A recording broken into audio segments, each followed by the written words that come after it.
नमस्कार दोस्तों, स्वागत है माय यूट्यूब चैनल स्टडी 92 में। ये परिवार है शिक्षक भर्ती का और आगाज़ करेंगे बिहार शिक्षक भर्ती। हम स्टार्ट करने वाले हैं बिहार शिक्षक भर्ती सामान्य अध्ययन के ईवीएस के पार्ट 1 में कुछ बहुत ही महत्वपूर्ण प्रश्न कराऊंगा आज। तो दोस्तों चलते हैं बिना रुके हुए प्रश्न की ओर। तो जुड़ जाइए दोस्तों, देखते हैं प्रश्न। पहला प्रश्न है, क्या प्रश्न है दोस्तों? पादप सूर्य के प्रकाश को उपयोग करते हैं। क्या है? पादप सूर्य के प्रकाश को उपयोग करते हैं। तो किसमें उपयोग करते हैं? प्रकाश संश्लेषण के लिए। अगला प्रश्न है दोस्तों,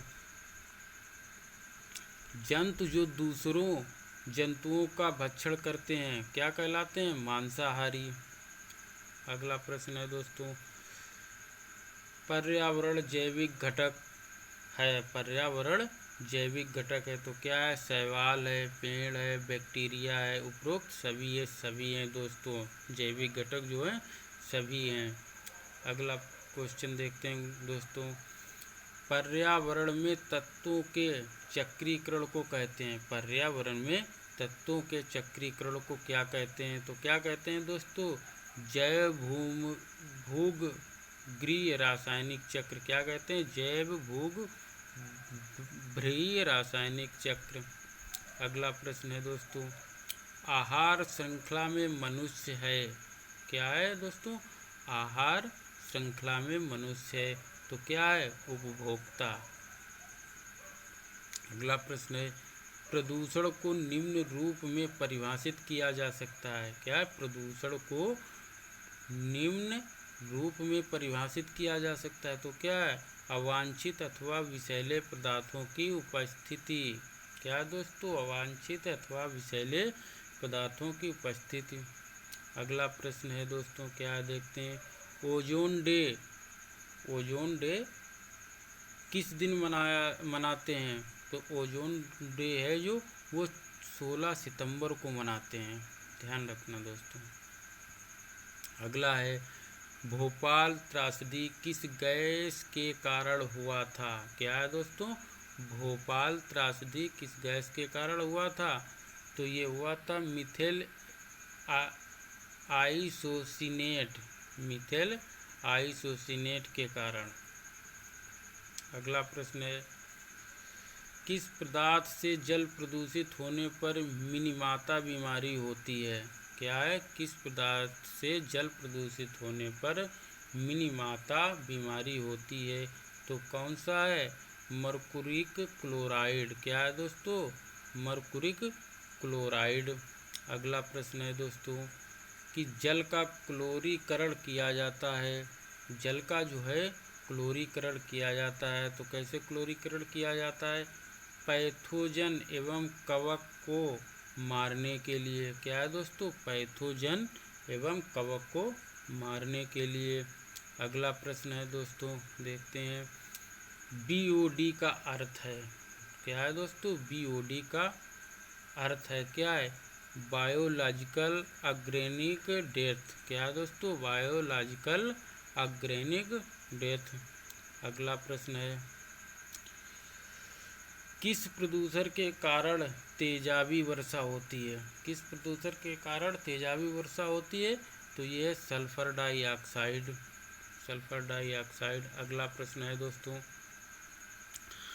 मृदा प्रदूषण का मुख्य कारण है। तो मृदा प्रदूषण का जो है वो मुख्य क्या कारण है? यह खनन। अगला प्रश्न है कि ध्वनि प्रदूषण होता है। ध्वनि प्रदूषण होता है डेसिबल में। किसमें होता है ध्वनि प्रदूषण? डेसिबल में। अगला प्रश्न है दोस्तों, ध्वनि प्रदूषण से होता है। ध्वनि प्रदूषण से क्या होता है? तो हृदय गति में वृद्धि होती है। क्या होता है दोस्तों? हृदय गति में वृद्धि होती है। अगला प्रश्न है दोस्तों, किस स्तर का ध्वनि खतरनाक ध्वनि प्रदूषण कहलाता है? किस स्तर की ध्वनि है जो खतरनाक ध्वनि प्रदूषण कहलाती है? तो ये है 120 डीबी से अधिक। क्या है दोस्तों? 120 डीबी से अधिक। अगला प्रश्न है दोस्तों, ऊर्जा का पुनः चक्रण स्रोत है, ऊर्जा का पुनः चक्रण स्रोत है तो क्या है दोस्तों, सौर ऊर्जा। कौन सा है, सौर ऊर्जा। अगला प्रश्न है दोस्तों, सबसे अधिक स्वच्छ जल किसमें पाया जाता है, सबसे अधिक स्वच्छ जल हो जो किसमें पाया जाता है तो ये है पोलर हिम एवं ग्लेशियर में। किसमें, पोलर हिम एवं ग्लेशियर में। अगला प्रश्न है दोस्तों, मृदा क्षारण का एक मुख्य कारण है, क्या है, मृदा क्षारण का एक मुख्य कारण है वो है निर्विनीकरण। क्या दोस्तों, निर्विनीकरण। अगला प्रश्न है दोस्तों, विश्व का सबसे बड़ा कोयला उत्पादक देश है तो कौन सा है, चीन, अमेरिका एवं रूस। विश्व में सबसे बड़ा कोयला उत्पादक देश है तो वो है चीन, अमेरिका एवं रूस हैं। अगला प्रश्न है, गहरे समुद्र में अत्यधिक मात्रा में पाया जाता है, क्या पाया जाता है तो वो है कोबाल्ट, कोबाल्ट पाया जाता है दोस्तों। अगला प्रश्न है कि ऊर्जा का सबसे सस्ता स्रोत है, ऊर्जा का जो सबसे सस्ता स्रोत क्या है वो है सौर ऊर्जा। अगला प्रश्न है, भविष्य का गैर परंपरागत ऊर्जा का स्रोत है, क्या है दोस्तों, भविष्य का गैर परंपरागत ऊर्जा का स्रोत है तो वो है नाभिकीय ऊर्जा। क्या है, नाभिकीय ऊर्जा। अगला प्रश्न है दोस्तों, सब्जी, फल एवं ऑर्नामेंटल पौधों को लगाने को कहते हैं, क्या कहते हैं, हार्टिकल्चर। क्या कहते हैं दोस्तों, हार्टिकल्चर। अगला प्रश्न है, कौन सा फसल गिफ्ट ऑफ एशिया कहलाता है, कौन सा फसल गिफ्ट ऑफ एशिया कहलाता है तो ये है चावल दोस्तों, याद रखना। अगला प्रश्न है, प्रति व्यक्ति दैनिक ऊर्जा का खपत सबसे अधिक किस देश में है तो वो किस देश में है दोस्तों तो वो है अमेरिका देश में। अगला प्रश्न, भारत में कौन सा खनिज बहुत कम मात्रा में पाया जाता है, भारत में जो है कौन सा खनिज बहुत कम मात्रा में पाया जाता है वो है सोना, सोना भारत में बहुत कम पाया जाता है। अगला प्रश्न है दोस्तों, चिपको आंदोलन से जुड़े व्यक्ति का नाम है, जो चिपको आंदोलन था उससे जुड़े व्यक्ति का नाम क्या है तो वो है श्री सुंदरलाल बहुगुणा। कौन है दोस्तों, श्री सुंदरलाल बहुगुणा। अगला प्रश्न है, गरीबों का लकड़ी है, गरीबों का लकड़ी है जो वो कौन सा है, बांस है दोस्तों। अगला प्रश्न है, स्वच्छ जल के भूगर्भीय स्रोत हैं, स्वच्छ जल के भूगर्भीय स्रोत कौन है तो ये तीनों हैं, उपरोक्त इसमें कोई नहीं है दोस्तों, सॉरी उपरोक्त में से इसमें कोई भी नहीं है। क्या है, एक्वीफर्स ये भी नहीं है, पक्का प्योरा ये भी नहीं है, सतही जल ये भी नहीं है तो इसमें से एक को नहीं है। अगला प्रश्न दोस्तों है, संरक्षण का अर्थ है, संरक्षण का अर्थ है तो ये नंबर 1 देखिए, प्राकृतिक संसाधनों का सही उपयोग ये भी है, प्राकृतिकों का संसाधनों का सही उपयोग। नंबर 2, प्राकृतिक संसाधनों को बचाव ये भी है, प्राकृतिक संसाधनों का मैनेजमेंट ये भी है तो उपरोक्त सभी हैं ये। अगला प्रश्न है दोस्तों, स्थानीय जैव विविधता को कहते हैं, स्थानीय जैव विविधता को कहते हैं, क्या कहते हैं तो अल्फा विविधता, क्या कहते हैं, अल्फा विविधता। अगला प्रश्न है दोस्तों, देखते हैं क्या है कि रेड लिस्ट में निम्न से किसके बांध में सूचना होती है, क्या रेड लिस्ट में निम्न से किसके बांध में सूचना होती है तो ये होती है विलोपन के खतरे का सामना कर रहे जीव जंतुओं के संबंध में। किसमें दोस्तों, विलोपन के खतरे का सामना कर रहे जीव जंतुओं के संबंध में। अगला प्रश्न है, किस राष्ट्रीय उद्यान में शेरों को सुरक्षित रखा गया है, किसमें रखा गया था, गिर राष्ट्रीय उद्यान में जो है शेरों को सुरक्षित रखा गया है। अगला प्रश्न है दोस्तों, कान्हा राष्ट्रीय उद्यान किस लिए मशहूर है, कान्हा राष्ट्रीय उद्यान जो है किस लिए मशहूर है तो ये बाघों के लिए मशहूर है दोस्तों, याद रखना। अगला प्रश्न है कि मानव जनसंख्या के आधार पर भारत का स्थान है? तो मानव जनसंख्या के आधार पर भारत का कौन सा स्थान है? तो ये है दोस्तों दूसरा स्थान है। अगला प्रश्न है दोस्तों, गैसीय प्रदूषक प्रभावित करते हैं, गैसीय प्रदूषक प्रभावित करते हैं किसको? फेफड़ों को और आँख को। तो आ बा दोनों सही हैं दोस्तों। अगला प्रश्न है दोस्तों, सिलिकोसिस का कारण है, क्या है? सिलिकोसिस का कारण क्या है? तो दोस्तों इसका कारण है सिलिका। क्या कारण है दोस्तों? सिलिका। अगला प्रश्न है दोस्तों, AIDS किस कारण होता है? ये क्या है? एड्स किसके कारण होता है? तो HIV के कारण। किसके कारण होता है? HIV के कारण एड्स होता है। अगला प्रश्न है दोस्तों, जठरांत्र संबंधी रोग का कारण है, जठरांत्र संबंधी रोग का कारण है तो क्या है? जल प्रदूषण है। क्या है दोस्तों? जल प्रदूषण। अगला प्रश्न है दोस्तों, पर्यावरण में तत्वों के चक्रीकरण को कहते हैं, पर्यावरण में तत्वों के चक्रीकरण को क्या कहते हैं?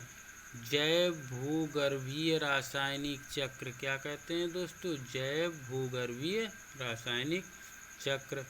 अगला प्रश्न है दोस्तों, भोपाल त्रासदी किस गैस के कारण हुआ था? जो भोपाल त्रासदी है वो किस गैस के कारण हुआ था? तो ये हुआ था मिथिल एसिसिनेट के कारण हुआ था। किसके कारण हुआ था दोस्तों? मिथिल इसोसिनेट के कारण हुआ था। अगला प्रश्न है दोस्तों कि प्रदूषण है, कि प्रदूषण क्या है? तो क्या है? अवांछित अथवा विषैले पदार्थों की उपस्थिति को हम प्रदूषण कहते हैं। अगला प्रश्न है दोस्तों, पुनर्जीवित न होने वाला ऊर्जा स्रोत है, क्या है? पुनर्जीवित न होने वाला ऊर्जा स्रोत है वो है जीवाश्म ईंधन। क्या है दोस्तों? जीवाश्म ईंधन। अगला प्रश्न है, देखते हैं क्या, निम्न गैसों में से कौन ताजमहल को चुपचाप खा रहा है? क्या है प्रश्न? निम्न गैसों में से कौन ताजमहल को चुपचाप खा रहा है? ऐसी कौन सी गैस है जो ताजमहल को चुपचाप धीरे धीरे खा रहा है? तो वो है सल्फर डाइऑक्साइड गैस।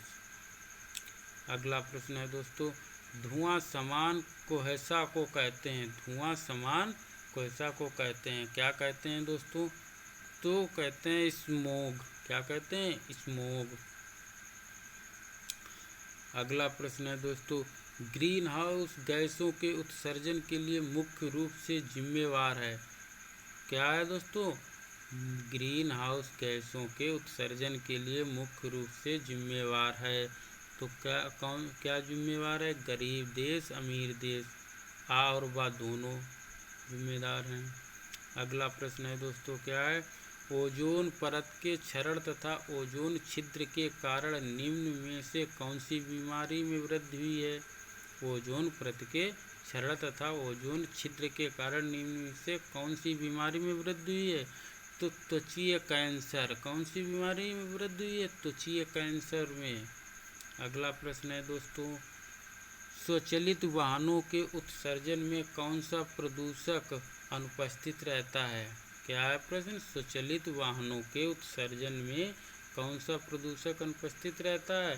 तो इसमें फ्लाई एश। क्या है दोस्तों? Fly ash. लास्ट क्वेश्चन देखते हैं दोस्तों कि ग्रीन हाउस प्रभाव संबंधित है, ग्रीन हाउस प्रभाव संबंधित है तो ग्लोबल वार्मिंग से। किससे संबंधित है दोस्तों? ग्लोबल वार्मिंग से। तो दोस्तों आज के लिए ये हमने जो बिहार शिक्षक भर्ती के EVS के 50 क्वेश्चन कराए हैं ये बहुत ही महत्वपूर्ण हैं।